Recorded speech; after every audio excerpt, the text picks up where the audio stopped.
Hello दोस्तों, स्वागत है आप सबका मेरे यूट्यूब चैनल पे। और मैं इस मांगा का चैप्टर 3 और 4 लेके आ चुकी हूँ। और चैप्टर को स्टार्ट करने से पहले मैं आप लोगों से ये कहना चाहूँगी कि ये जो मांगा है ना, इसके जो चैप्टर्स है ना वो काफ़ी छोटे छोटे हैं। तो मैंने सोचा है कि मैं हर बार 2 ही चैप्टर एक ही वीडियो में डालूंगी, मतलब कि एक ही वीडियो में 2 चैप्टर को एक साथ ही एक्सप्लेन करूँगी, ताकि वीडियो थोड़ा सा लंबा बन पाए और आप लोगों को देखने में भी मज़ा आए। तो चलिए मैं इस मांगा को स्टार्ट करती हूँ।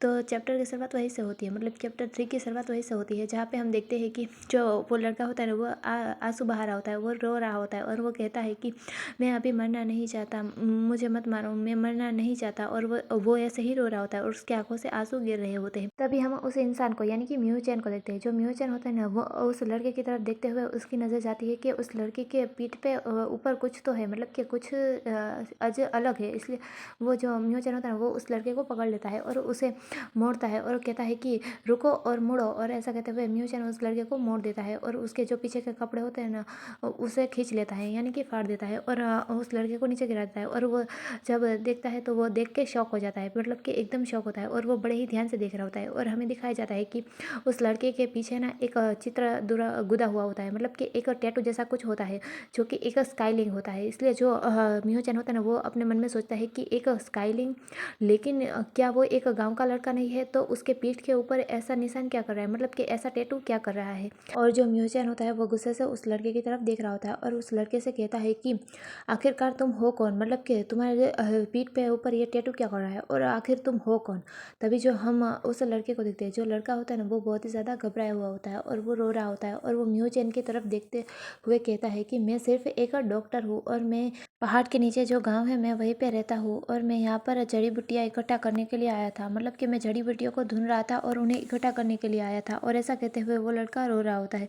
तभी हम म्यूहो चैन को देखते हैं। जो म्यूहो चैन होता है ना, वो उस लड़के की बात सुनने के बाद उस लड़के की तरफ बड़े ही गौर से देख रहा होता है और उस लड़के से कहता है कि तुम्हें पता है ना मुझसे झूठ बोलने का अंजाम क्या हो सकता है, मतलब कि अगर तुमने मुझसे झूठ बोला हो तो मैं तुम्हें मार भी सकता हूँ, तुम्हें पता है ना इसका अंजाम क्या हो सकता है। और ऐसा कहते हुए जो म्यूजियन होता है वो उस लड़के की तरफ बड़े ही घूर के देख रहा होता है और फिर थोड़ी देर बाद अपने सर पे अपने हाथ को रखता है और कहता है कि खैर छोड़ो इन सभी बातों को, मतलब कि चलो छोड़ो इन सभी बातों को जाने देते हैं। और ऐसा कहते हुए जो म्यूजियन होता है वो बाद में नीचे बैठ जाता है और उसके पास वही लड़का सामने बैठा हुआ होता है। और जो म्यूजियन होता है वो उस लड़के से कहता है कि मैं नहीं चाहता कि आज के बारे में किसी और को पता चले, मतलब कि मैं इस बात पे विश्वास कर लेता हूँ कि तुम गांव के लड़के हो और मैं तुम्हें जाने देता हूँ, लेकिन मैं नहीं चाहता कि किसी और को आज के बारे में कोई भी बात पता चले कि तुम मुझसे मिले भी थे कभी, और तुम खुद भी ये भूल जाना। और अगर किसी और को पता चला तो, ऐसा कहते हुए म्यूचन उस लड़के की तरफ बड़े ही घूर से और गुस्से से देखता है, जैसे कि वो अपनी आंखों से ही ये कह रहा है कि अगर किसी और को इस बारे में पता चला तो मैं तुम्हें मार दूंगा। तब हम उस लड़के को देखते हैं और वो लड़का ना बहुत ही ज़्यादा घबरा चुका होता है और वो बहुत ही ज़्यादा डर रहा होता है और वो रोते हुए म्यूचन से कहता है कि मैं किसी को कुछ नहीं बताने वाला, मैं आपके बारे में या इस दिन के बारे में मैं कभी किसी बारे में कभी जिक्र नहीं करूँगा, मैं किसी को कुछ नहीं बोलूँगा, कुछ भी नहीं बताऊँगा। और वो लड़का ऐसा कहते हुए रो रहा होता है।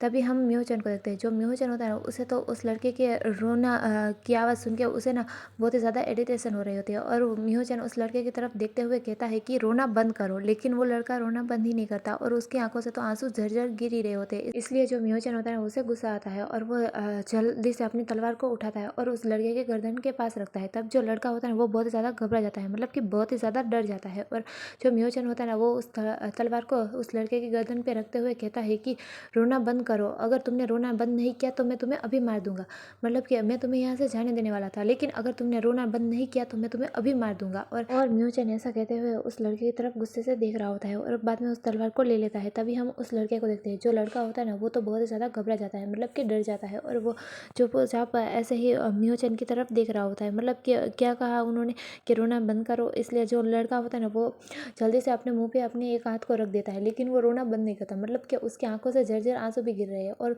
उसने अपने मुंह को ऊपर है ना अपने हाथों को रखा हुआ है, लेकिन वो ऐसे रो रहा होता है बू बू करके, कैसे हम रोते हुए अपने मुंह को बंद कर देते हैं, मतलब कि मुंह से नहीं रो रहे लेकिन रो रहे हैं, वो साफ साफ पता चल रहा है।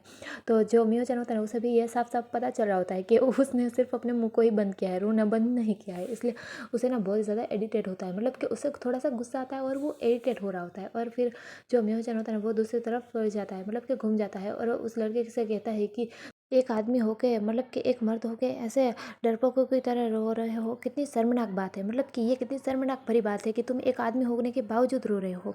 और ऐसा कहते हुए मियोचन उस लड़के से कहता है कि चले जाओ यहाँ से, मतलब कि जाओ यहाँ से। और ऐसा कहने के बाद जो मियोचन होता है वो अपने पास से एक चाकू निकालता है और अपने पेट पे कुछ कर रहा होता है। तभी हम उस लड़के को देखते हैं, जो लड़का अभी भी वहाँ से नहीं गया हुआ होता है और वो मियोचन की तरफ ही देख रहा होता है। और मियोचन की तरफ देखते हुए अपने मन में सोचता है कि क्या वो अपने घाव को ठीक करने की कोशिश कर रहे हैं, मतलब कि वो वहाँ से खून निकाल के अपना जहर निकालने की कोशिश कर रहे हैं। और वो लड़का ऐसे ही देखता है, फिर वहाँ से चला जाता है।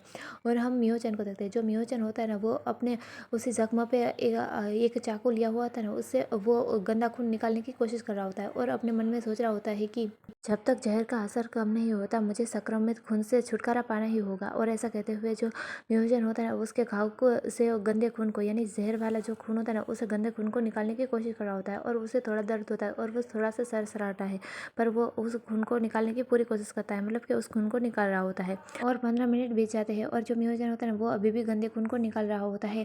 और तभी उसके जो पैर होता है ना उसके पास किसी का हाथ आता है, जो कि थोड़ा सा घबराया हुआ डर रहा हुआ होता है। और वो कुछ पत्तों को रखता है, यानी कि कुछ जड़ी बूटियों के पत्ते होते हैं। उस पत्तों को है ना उस मियोचन के जो गोद होती है ना, मतलब कि उसका जो पैर होता है ना उसके पास रखता है। तब जो मियोचन होता है ना वो थोड़ा सा शौक तो होता है, लेकिन वो उस हाथ को देखते हुए देखता है कि वो कौन है, मतलब कि वो जड़ी बूटियाँ किसने रखी है और वो कौन है। तो ये और कोई नहीं, ये वही डरा हुआ लड़का होता है जिससे उसने अभी अभी छोड़ा था, मतलब कि जाने के लिए कहा था, ये वही लड़का है।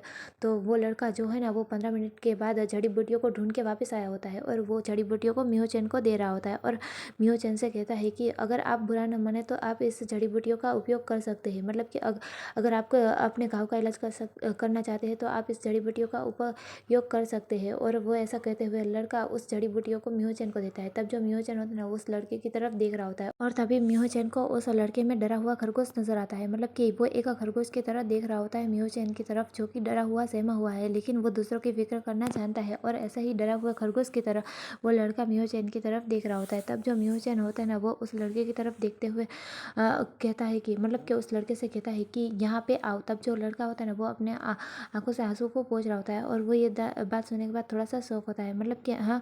और जो मियोचन होता है वो उस लड़के से कहता है कि यहाँ पे आओ और मेरा गंदा खून चूस के बाहर निकालो। तब जो लड़का होता है ना वो थोड़ा सा शौक हो जाता है, मतलब कि हाँ आप क्या कहना चाहते हैं। और वो ऐसे ही शॉकिंगली वैसे ही खड़ा होता है, लेकिन जो मियोचन होता है ना वो उस लड़के के हाथ को पकड़ लेता है और उस लड़के के हाथ को पकड़ के खींचता है और अपने घाव के पास, यानी कि जहाँ पे उसे चोट उस सांप ने काटा ना उस जख्म के पास लाता है और कहता है कि यहाँ से गंदा खून चूस के बाहर निकालो, मतलब कि इस खून को चूसो और इस खून को, गंदे खून को बाहर निकालो यहाँ से, ताकि जहर का असर खत्म हो जाए और कम हो जाए। तभी हम उस लड़के को देखते हैं जो बड़ी ही शॉकिंगली, मतलब कि हैरानी से देख रहा होता है। तो यहीं पे हमारा ये वाला चैप्टर पूरा होता है और आने वाला चैप्टर में जल्दी लाने की पूरी कोशिश करूँगी। और हाँ, 26वीं जान्युआरी आने वाली है, तो आप सबको मेरी तरफ से 26वीं जान्युआरी की हार्दिक शुभकामनाएं, मतलब कि ढेर सारी शुभकामनाएं। और चलिए अब मैं चलती हूँ, तो अगर आप लोगों को ये वाला वीडियो पसंद आया हो तो प्लीज़ इसे लाइक कर दीजिएगा, मेरे चैनल को सब्सक्राइब कर दीजिएगा और अब फिर मिलेंगे नेक्स्ट चैप्टर में। तब तक के लिए गुड बाय।